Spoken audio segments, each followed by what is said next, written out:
Last week on the Sonic Truth Dynasty podcast, presented by our friends at Underdog Fantasy. I'll take Trey Lance over Zach Wilson all day, every day, and twice on Sunday. Because Sunday is when we play football! And Hey-oh, hey-oh, trading out of the 101! And I mean, if you put Jameis Winston and Taysom Hill in one of these particle acceleration chambers, wouldn't Cam Newton walk out of there? Yeah, it's Newton's theory. And Okay, it's not that I don't like players like Raheem Mostert. I've learned to like players like Raheem Mostert. I don't like Raheem Mostert. And No. And then they turn the offense over to Trey Lance at some point, and it's going to be an RPO-style offense, which is what Trey Sermon ran at Ohio State with Justin Fields. I mean, sign me up, baby. You can put those Oklahoma takes in a box and go bury it in the backyard because it's not going to fucking matter. Are you trying to create controversy where it doesn't exist right now? And If you trade away Cam Akers now, I don't think we can be friends. Gymnast X, who suffered an Achilles injury in training 6 months ago, and they're back competing in the Olympics. Is that not the highest level of sports? For sports that are not football, the greatest sport, other than the greatest sport, the non-greatest sports? And I was looking into my ADP crystal ball. You know, they call me the ADP whisperer. Do you know that? I didn't. I missed that. And Just one injury away.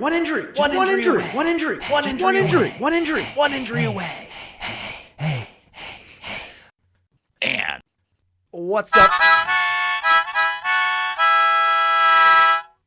All right, fuck it. I'm out of here. That's the kind of shit. That's why they tune in. That's why they show up. Yeah. What's up, everybody? Welcome to the Sonic Truth. Jesus. I truly appreciate that my time is valued. And You should be on Dynasty Reddit with that kind of analysis. Spend the rest of my day giving nuanced takes for free. Breaking news, guys. Hey, guys, we got Christopher Harris coming on. Gonna do an AMA. And it was like, yay, oh, great. We got Christopher Harris. Wow. We got the Dynasty Nerds to do an AMA. Wow. This is a big deal, guys. Dynasty Reddit can suck it. And I'm doing research before the show to make sure the show is good. And it's pretty shocking that people are truly hands-off. With Jalen Hurts and his girth, I'm hands-on. And Todd Haley and his wife don't believe in wearing clothes at all. And He was so good he was tackled by the penis. And This is All-American stud Jonathan Taylor. I'm melting faces in the NFL, and you're listening to the best in the business. My man, the Podfather. He knows things. And that Nate guy, he's okay too. It's going to be a good show. Bring us in.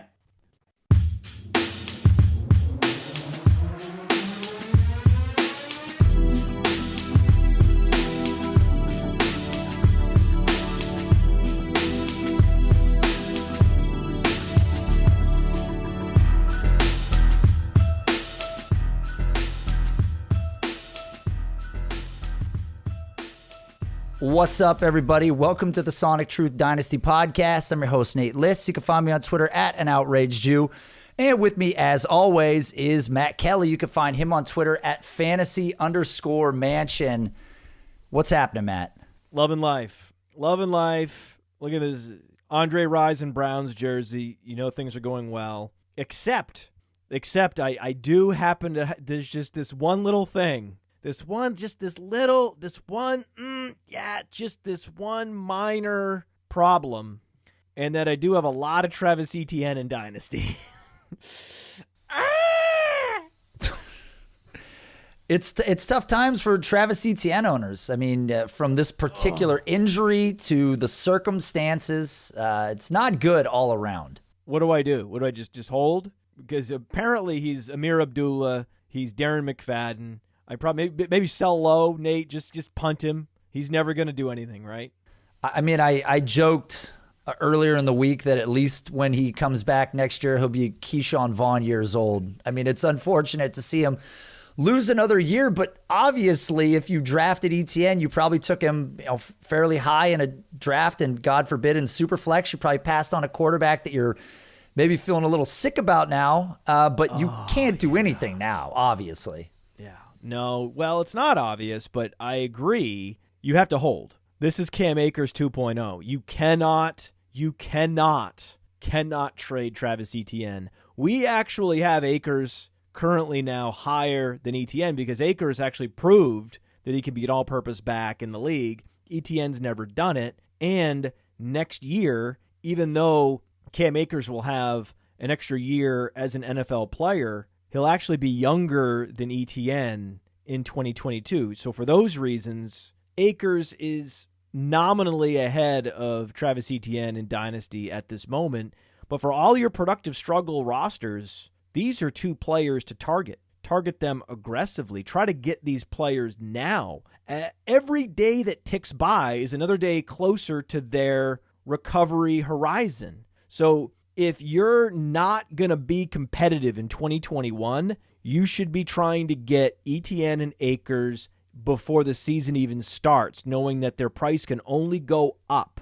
Yeah, I agree with it. These injuries happen in the preseason. Typically they happen in season, so it's a little different there, but you definitely want to lull another fantasy owner to sleep. You want them to forget about the production that's sitting on the bench. Sometimes it helps too if you can't get a deal done. Sometimes these owners that are sitting on a Cam Akers suddenly find themselves competitive, playing for a chance to win the title. And they realize, well, I'd be willing to move a guy now with the opportunity to actually make it to the championship. And there's an opportunity to buy, a little later as well. You don't have to look like an opportunist. You don't have to be rude about it. You can be cool. Right? I'm not saying submit naked offers. Naked offers are a sucker move because then you're ceding the negotiation leverage to the league mate. Instead, you send that guy a text. You say, hey, listen, sorry about what happened. I know it's disingenuous. What are you going to do? You got to do these things. It's definitely disingenuous. It is, but you got to do it. You got to do it. And say, hey, just want to let you know that I love Akers or I love ETN. And if at any point in the season you feel like you need horses to go and win a championship, just know that I'm here and I'm willing to make deals, just so you know. Don't offer anything. Just start with that feeler and work your way from there. Yeah, it makes sense. Obviously, part of being in a league is not being the biggest dickhead in the league. I've had a lot of leagues where I burned some bridges and I was kind of living on my own, amongst a 12-man league. It's a really unfortunate place to be. There's no reason to burn bridges. You don't have to send naked offers. It's not in your best interest to send any naked offers out at this point. Just put out the little polite feelers. That's all. You're a nice guy. Yeah, I'm a nice guy. No, I get it. I think there's a lot of players though, and we'll get to a point in the season where it'll probably be a lot more obvious that you can pair together with a first, or hopefully less than that, all things dependent, and flip them for a guy like Cam Akers, knowing that the tide will turn. And if he comes back healthy, and depending on what happens this year, and we're going to get to the Sony Michel conversation, if Sony Michel somehow outplays him, knowing Cam Akers is coming back, that's like best case scenario. Outplays Henderson? Yes. I thought you were going to talk about the fact that Cam Akers is not yet on the IR. Well, I think they believe that he could come back. It's a long season. They do, because they've seen all these Olympic gymnasts coming back after 1 or 2 months from ruptured ACLs, and they're like, wait, maybe Akers can after 5 months. We'll be looking at the playoffs. Maybe we can get him back for the playoffs. I can tell you that's what Les Snead is thinking, and that's why he's not yet on the IR. I think they're going to have to be in a position to consider putting him on the IR eventually because they could put him on the short-term IR at least. They got to do that. They cannot burn that roster space, especially early in the season. But if they feel like, okay, we're going to be well-positioned, to make a run, it's possible. It's possible. This is not necessarily a season-ending injury. It's just not. It seems so dire, right? It's this doomsday totem for a running back that you ruptured your Achilles. But times have changed, medical procedures have improved, and it's now gotten to the point where it's believable that he could be back in December. It wouldn't shock me. I wouldn't be shocked if I looked up in December and they're giving Akers a few carries to get him back acclimated into the offense before the playoffs start. Just watch for it. And that would be great. I mean, that would be great for his dynasty. If he looks good in the playoffs, just a complete resuscitation of his dynasty value. It's possible. Unlikely, possible. Etienne, on the other hand, he's on the IR. He's out for the season. Jacksonville has no illusions about making the playoffs. They're just putting him in bubble wrap and saying, we'll see you next year. It seems super aggressive for him to make it back. That's my opinion. I'm no doctor by any means, but for him to make it back and for them to even attempt to have him play, number one, they have to be in playoff contention, which is possible, but they have to be in playoff contention. Secondly, I realize Olympic athletes have bounced back, but you look at a guy like Kevin Durant, like 550 days before he came back and played. Klay Thompson dealing with the same issue. All prior players before this with the same injury, two things would happen. One, if he does come back from it, he's going to shatter every conversational injury piece that's ever been written. If he comes back, it's over. The one thing that's on his side is age, right? We haven't seen a guy with this pedigree at this age do it like this. If he comes back, it could certainly be a youth-related thing. But, I'm a buyer of Cam Akers. So Durant, it took him more than 500 days. Yeah, it was over 500 days before he played again. But he looked like himself when he came back, right? It was a savage, absolute savage. And I'm not saying that Cam Akers can't come back, but it feels more likely that you would see Cam Akers in 2022. But nonetheless, we agree that if you're going to bet on anybody over history that's had this injury, everything is at least aligned in his favor, from age to opportunity to pedigree to athleticism. Everything's favorable. And the same for Travis Etienne. Travis Etienne is one of the best college running backs we've ever seen, and I'm going to give him the benefit of the doubt as well, that he's going to go to the best doctors, and whatever ligaments are pulled or torn, they're going to find a way to heal them. There were incredible question marks. So many people doubted whether Drew Brees would ever play again because it's the shoulder. For a quarterback, the throwing shoulder, you need to have tight ligaments in your shoulder, and those muscle fibers can't be torn apart and put back together again. It's just not possible. And then what happened? Drew Brees makes the Hall of Fame. He's going to be a Hall of Famer, right? You know it. He's a surefire Hall of Famer. As a card collector, you know that his cards are priced as if he's already in the Hall of Fame. And at one point, there were serious doubts whether he'd ever play football again. That was a more serious injury for a quarterback than an Achilles is for a running back. At the highest level, whether it's Etienne, whether it's Akers, whether it's Durant, whether it's Brees, whether it's Olympians, they come back and they produce as if they were never injured. If you're Amir Abdullah, right? If you're Mikel Lashore, you can point to the injury and say, oh, that's the reason why I never produced, but you may never have produced in the first place. Maybe you were just a bust, and now it's just an excuse. It's just, oh, well, the injury would have been amazing. No, we don't know what Lashore would have been or Foreman would have been. Probably not good. I can tell you with definitive certainty, Travis Etienne is great. Not would have been great, not will be great. He is great, and he will perform at a very high level when he comes back. Bye.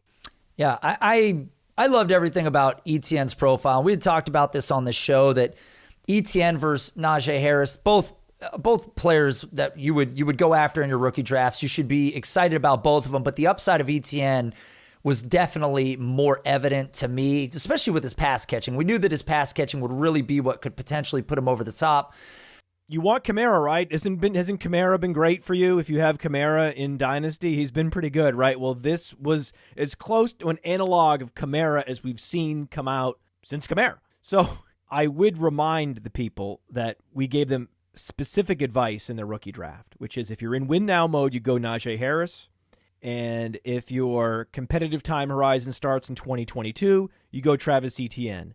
So those two were close, and it just depended on your goals for this season because Travis Etienne had a more impressive overall profile, was much more productive in college, had a better receiving profile, and would be on a better offense as of 2022. So there were a lot of reasons to like Travis Etienne more than Najee Harris long term, but just look at their respective seasonal league ADPs. Najee Harris going second round on Underdog Fantasy, promo code Underworld, get you that $25 instant deposit match. Underdog Fantasy, promo code Underworld. Mid-second round for Najee Harris, mid-fifth round for Travis Etienne. So everybody knew that if you were in win now mode with two players that are equivalent in talent, in draft capital, you go Najee Harris if you're trying to win this year. So this injury is not hurting as many dynasty gamers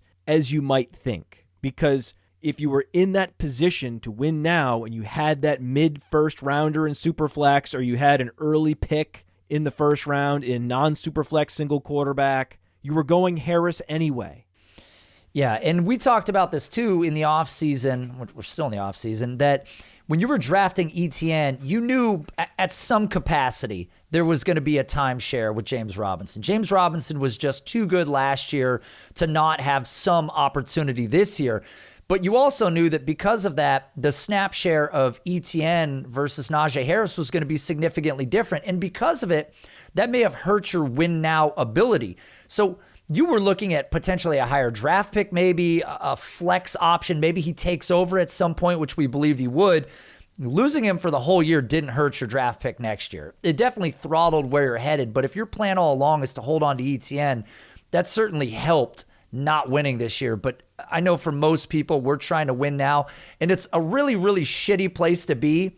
Not even to week one yet at the NFL season, and you already know I'm not competitive.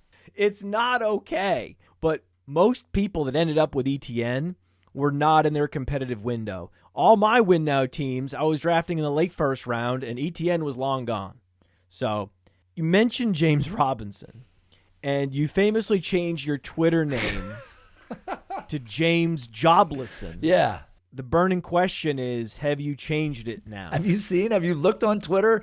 I haven't. I'm the Colossus. I'm very busy. Yeah, very busy. So I did recently change it in light of new information, and it is now James Has a Job Again, Son is my new name on Twitter. Wow. Very clunky Bayesian. Yeah, thank you. Twitter name. Really forced it. So he's back in there, and obviously since changing it, Twitter has been very kind. They've sent flowers to me. They've wished me well. Everything's been really good, Matt. Yeah, just condolences, right? Condolences. I got a bunch of disingenuous condolences because ETN went down the same day that Adam Troutman was carted off with a foot injury as well. Now Adam Troutman's going to see a foot specialist. That's never good. That's really not good, right? Not good. So I'm not feeling great. Not feeling great. But if I am a James Robinson holder, which I am, I have James Robinson in a couple leagues because I am not an ideological dynasty gamer. I put James Robinson on the block, but I'm not like a pushy salesman, right? I put him on the block in a couple leagues. I think I had him in 3 or 4 leagues, and I traded him in 1 or 2, and I still have him in 2 because I wasn't getting the offers for what he was worth. I looked at our dynasty rankings. I looked at our trade analyzer on the Dynasty Deluxe or on the Dynasty Dominator app. Go to the App Store, type in Dynasty Dominator, and I punched in the trades that I was getting, and I was losing the trades, and I said, I'm not just going to punt this guy because I love Travis Etienne. That's not how this works. Or that Nate Liss and I said sell him in Dynasty. We didn't just say sell him for anything. We said sell high. If you're not going to buy high on James Robinson, I'm not going to sell. Okay, I'm just going to hold and see what happens. And now I'm looking up and I have some James Robinson, and guess where he's going? Can you guess where James Robinson is going right now at this moment? In drafts? No, he's going back on the block. Oh, yeah, absolutely. He's going back on the block. I'm reminding the league, remember, everybody, he's available. Don't forget about me. I still have some James Robinson. You can have him. You just need to give me a first rounder and maybe something else. Just make sure you have that first rounder ready. Because I remember I was getting offers, second rounders with other players. I'm like, no. The conversation starts by you offering me a first rounder. Okay, and then we'll talk. This was before the NFL draft, and got some nibbles in a couple leagues, and not a lot in the other leagues. It's fine. It's fine. I'm not an ideological dynasty player. That's why I've had some James Robinson all along, and I have one of those teams as a win now team, and if I have to go out and start James Robinson and use him to win some matchups, I will. I will do it. I will go out and win with James Robinson if I have to. I have been pegged as somebody that was super anti-James Robinson, and I would like to state this now on the show. If you can find one tweet, if you can find one audio clip where I made one negative comment about his play on the field or what he did last year in Jacksonville, please send it to me, because you will not find it. Now, he's good. He's a good player. He played well in 2020. Now, all along, though, my argument was that there is no allegiance to James Robinson in Jacksonville. And guess what? There fucking wasn't, because we were sitting there on draft day, and he got replaced in the first round. Okay, there was no allegiance to James Robinson. So this is just how it goes. And here we are today looking back on it, and people are, obviously people are disingenuously saying, oh, sorry for your loss. Sorry you lost Travis Etienne. I don't think that in the long run, James Robinson next year is a player that I necessarily want to hold either, because again, if we think Etienne comes back, we have another situation where you suddenly devalue James Robinson, or it becomes a committee, and you don't want that. I've had people reach out to me recently on Twitter going, should I send a first for James Robinson? And it's like, if you have a late first and you're trying to be competitive in 2020, maybe you could consider it, but I'm not sending it ever, because I know that next year when Etienne comes back and he's still on this roster, he's going to be devalued different than he looks today. He will not be as valuable as he is right now. And watch out for Carlos Hyde. Sure. Carlos Hyde is there. Carlos Hyde is an Ohio State player. And guess who went to Ohio State, coached at Ohio State? Do you know who that is? As Urban Meyer? Urban Meyer. No. You don't think Urban Meyer, the old crusty Urban Meyer, you don't think he loves him some Carlos Hyde, the 31-year-old Carlos Hyde? You don't think Of course. Carlos Hyde is going to be involved. It's going to happen. Watch it happen. He's going to be more involved than any of us want. I don't want him involved. I don't have any Carlos fucking Hyde, but he's going to be very involved, and it's going to be disappointing, and you're just going to have to eat it. You're going to have to eat it as a James Robinson enthusiast. You're going to have to eat it, and also you have to eat the fact this offense is not going to be good. You have a rookie quarterback. You have the majority of the starting wide receiver core injured. You have an offensive line that looks like they're taking a step back this preseason. I don't know what's going on in Jacksonville, but there are echoes of Miami Dolphins under Nick Saban with Jacksonville right now. That's quite a pull. They don't. And obviously, anytime you have a rookie quarterback, everybody hopes they're going to get a Justin Herbert level first year. Reality is you're probably not getting that, especially on a team that was 1-15 last year. Hello, that's how they ended up with Trevor Lawrence. Thank God the Jets won late in the year and totally took that away from themselves. But I think you're right. I think you're going to see a team that's really inefficient, especially a rookie quarterback that's got a ton of pressure, that may not have the best offensive line. It's going to be a questionable season, and I believe Carlos Hyde will certainly have a role. But again, in Dynasty, where you're kind of playing the hot potato game, right? You're trying to use James Robinson if you can, because you know he's going to be productive. But if you go too long and we start to get towards the end of the year, everybody smartens up and goes, well, I don't want him now. Etienne's coming back. He'll be back this year. He'll be back next year. And it's like hands off, right? Time's up. So it's a fine game. You don't want to play it too long if you're holding James Robinson. James Robinson time bomb. Like it. That's what it is. There it is. Tick, tick, tick, tick, tick, tick, tick. That's the name of the show. James Robinson time bomb. Done. Let's go home. Well, there is this other problem that we have. Oh. which is Darrell Henderson. Rats.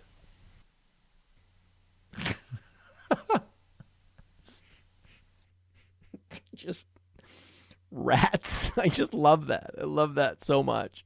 That was great.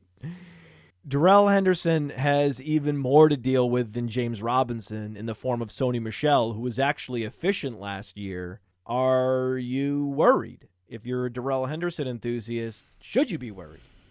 I mean, we've had conversations about this.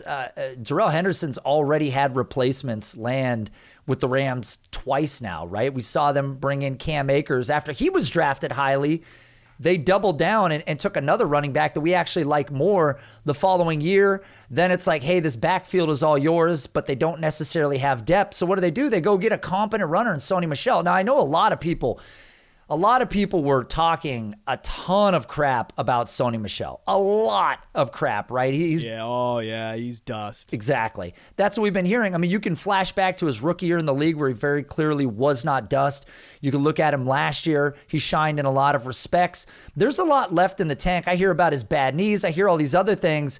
Really, in the end, that doesn't matter. I don't think many of us think that Sony Michel is going to be the long-term answer with the Rams. What we do think, though, is he's going to hurt Darrell Henderson this year the same way that the concern with James Robinson at ETN could look next year. Yeah, I'm worried if I'm a Darrell Henderson enthusiast. Now, I have admittedly punted almost all of my Darrell Henderson. That was a guy I could easily trade and was happy to. So I don't have much. And I was worried this would happen. This is worst case scenario, right? They go out and get Duke Johnson. They'll go out and get a Justin Jackson. They go out and get a satellite back. That's not as big of a deal. It's not as impactful. That's not going to hurt him at the goal line. They go out and get Royce Freeman. They go out and get Adrian Peterson. These guys don't have as much juice. The problem with Sony Michel is he was super efficient last year. I mean, 5.7 yards per carry. He was number one in the league in yards per touch. Holy shit, right? And by the way, James Robinson was very efficient last year. He was top 20 in every metric I care about. Juke rate, yards created per carry, yards created per touch, yards per route run, catch rate in the passing game. James Robinson was incredibly efficient last year. He is good, and he will likely be productive, more productive this year than Darrell Henderson, because Darrell Henderson, unlike James Robinson, could not seize the lion's share of the opportunities in that backfield last year when Cam Akers was out. In fact, Malcolm Brown had a higher snap share, which was just crazy. It was crazy at the time. I don't understand it. I was starting to talk myself into Darrell Henderson, at least in seasonal leagues, because he was getting all the work in preseason. So if you're going to get all that practice time with the first team offense for months and be the primary back in preseason, then you're not only going to be the between the 20s guy, you're going to get work in the passing game, you're going to get work down by the goal line, you're in one of the league's signature prolific offenses with Matthew Stafford now under center. There was a lot to like about Darrell Henderson. Certainly a much better situation than James Robinson. So I think James Robinson could have a greater opportunity share, which he will, because Carlos Hyde is not Sony Michel.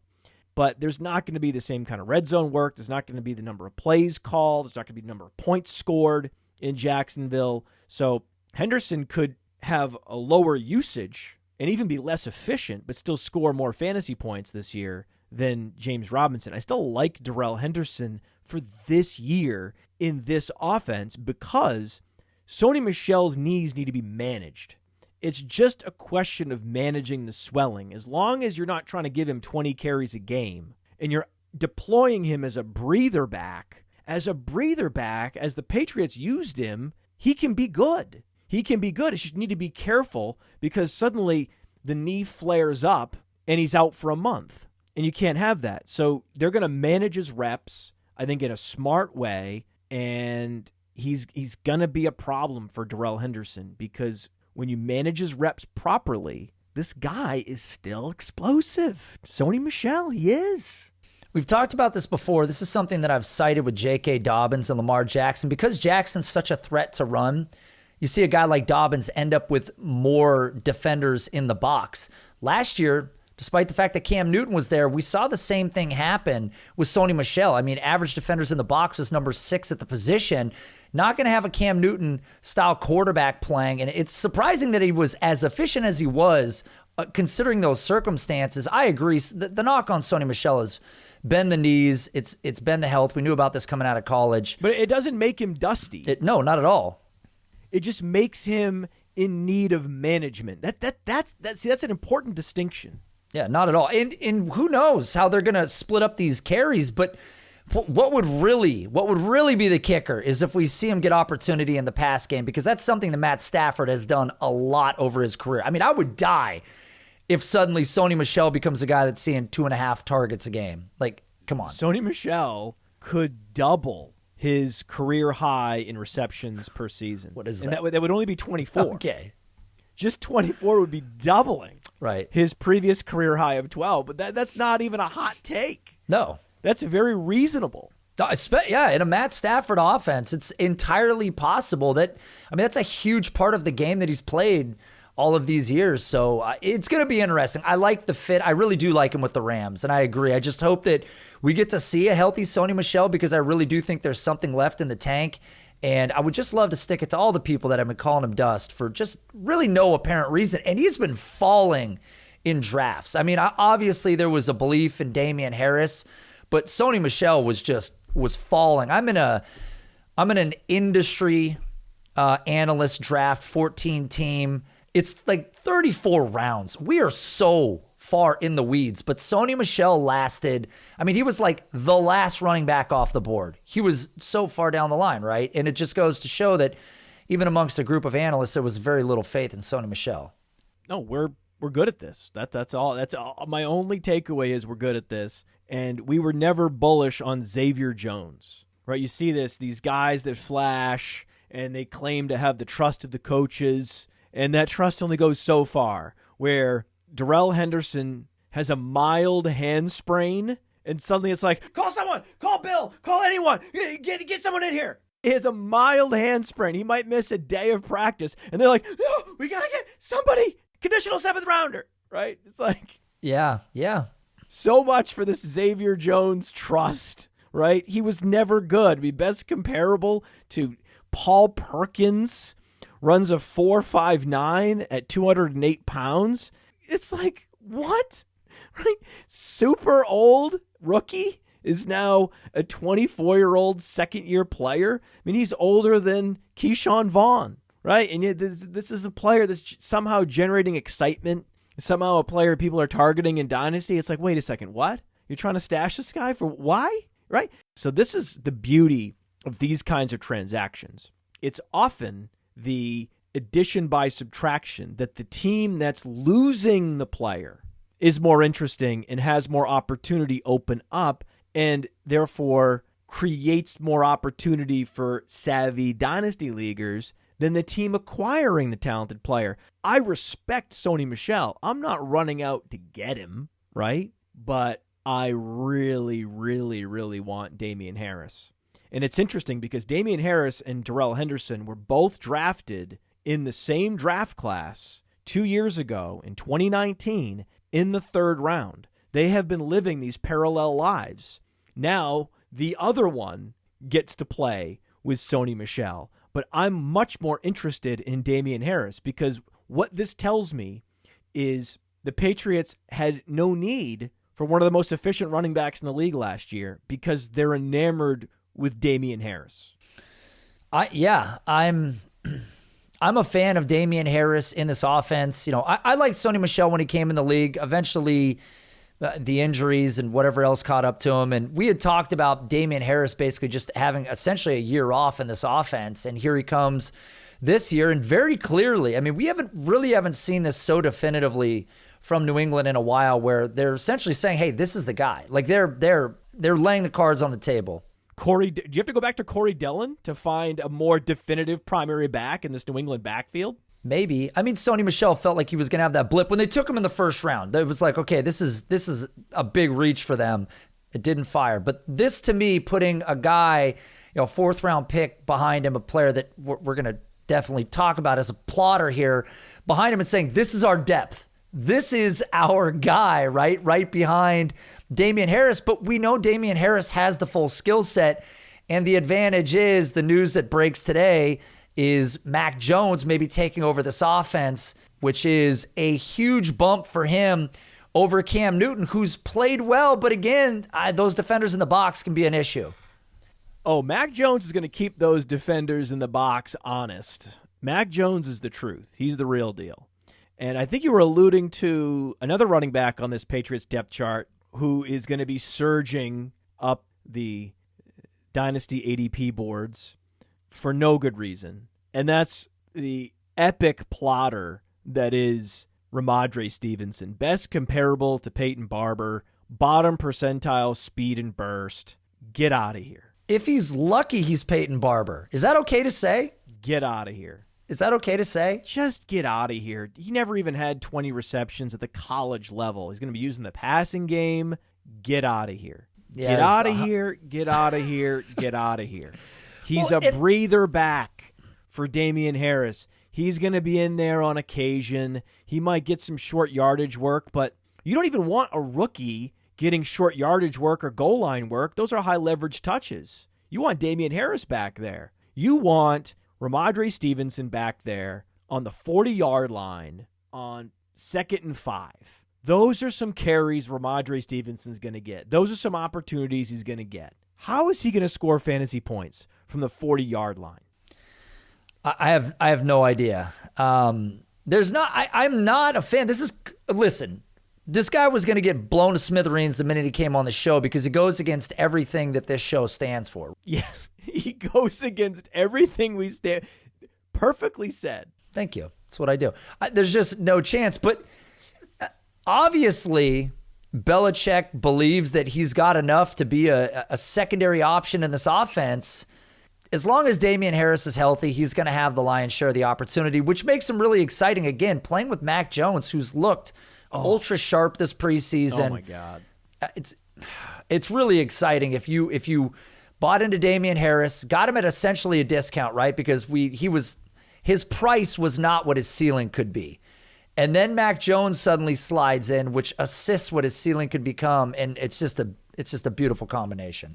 It's one thing if 10 NFL teams pass on Aaron Rodgers because they have some phantom concerns about Aaron Rodgers. He falls into the 20s, and the Packers just take him on principle to stop the bleeding. I understand that happens, right? That's one quarterback, one situation, right? We're talking about two quarterbacks slipping into the teens. Two who had no business in the teens. Neither Mac Jones nor Justin Fields had any business because Mac Jones is essentially Joe Burrow, right? So what? What? Mac Jones has a similar athletic profile, build, college resume, everything to Joe Burrow. And Joe Burrow was the number one player drafted the previous year. And both quarterbacks got past franchises with glaring needs at quarterback, Carolina and Denver. It would be one thing if it was just Mac Jones. It would be one thing if it was just Justin Fields. But letting them both bypass you for cornerbacks, for perimeter players, is unforgivable. It is. They're going to be looking back on this, and it's going to echo. It's going to echo for years. We're going to just look back and put the dunce cap on the Broncos and the Panthers for not drafting these quarterbacks. I don't know what Elway was thinking. Maybe he really thought he was going to convince Aaron Rodgers, but I feel like we said the same thing after the Patrick Mahomes, Deshaun Watson era kind of kicked off, right? You look back and it's like, why didn't people just pony up what they needed for I these don't know players? why they didn't. It didn't make any sense. It didn't make any sense. And by the way, that would make Zach Wilson Mitchell Trubisky, just so you know. Just putting it out there. Okay, that would, but we'll see. He looks good. He looks good in preseason. Zach Wilson looks good. He's making these flick throws. Oh, the flick. You got to love the flick. We'll see what happens. We'll see. The flicking. I mean, he flicks. No one flicks better. My other thing about Ramondre Stevenson, can we go back to this for a second? Of course. I could go back for the rest of the show. Just keep revisiting this Ramondre Stevenson puke profile. Yeah, this is just a pinata. Let's take a turn here. So he's 23 and a half years old, for starters. It's crazy. He's not young. It's crazy. People like him. You know people like him. I know, it's crazy, right? Because preseason production. 23 and a half years old. Absolute plotter, no doubt about it. 165 career rush attempts. I mean, if that isn't like a recipe for... the fact that he went in the fourth round, to be honest with you, is actually pretty surprising. No, it's not. This is the same franchise that drafted Sony Michel in the first round. I mean, look, Sony Michel didn't pan out as a first round back. Again, Seattle took Rashad Penny. Boy, everybody was doing really good in that draft. That actually was a great draft, except those 2 picks, because Lamar Jackson went right after Sony Michel. It was actually one of the greatest drafts, except it was those 2 glaring mistakes. Otherwise, it was just a bunch of great picks. Anyway, we are avoiding Ramondre Stevenson at all costs. At no cost. I'll spend no money. No costs. At any particular cost you could ever imagine, I say Zero. no to Ramondre Stevenson. I'm just not interested. It's Damian Harris's job. It was the same reason why I wasn't interested in Darrell Henderson after Cam Akers arrived. Why would I be it's Cam Akers' job. Now, yes, injuries can happen, sure, right? That's how I ended up with some Darrell Henderson. I had him and didn't punt him when I put him on the block. I didn't get the offers that I was requesting or that I thought he was worth, and I just decided